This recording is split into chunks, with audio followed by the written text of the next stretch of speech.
તો ગુજરાતના પ્રસિદ્ધ ડાકોર રણછોડરાયજી મંદિરમાં એક વિશિષ્ટ પરંપરા પ્રચલિત છે, જેમાં ભગવાન રણછોડરાય ગ્રીષ્મ ઋતુ દરમિયાન પોતાના વક્ષસ્થળ પર ચંદનના વાઘા ધારણ કરે છે। આ પ્રથા ગુજરાતના અન્ય મંદિરમાં નથી જોવા મળતી અને તે ફક્ત રણછોડરાય મંદિરમાં ડાકોર સાથે સંકળાયેલી છે।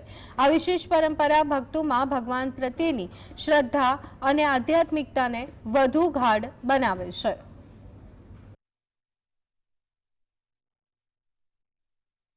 ભગવાને ઉષ્ણકાલમાં ચંદનના વાઘા તેમજ શીતલ ભોગ ધરાવવામાં આવે છે। ભગવાનને ડાકોર મંદિરમાં જે કેવું છે કે કોઈપણ મશીનરી વગર અને સ્વયં સ્વહસ્તે સેવા કરીને ચંદનના સુખના લાકડામાંથી ચંદનનો લેપ બનાવવામાં આવે છે। તેમાં અત્તર, કેસર, ગુલાબજળ અને વિવિધ સુગંધિત દ્રવ્યો મિક્સ કરીને ભગવાનને રાતભોગ સમયે વૃક્ષસ્થળ પર ચંદન ધરાવવામાં આવે છે।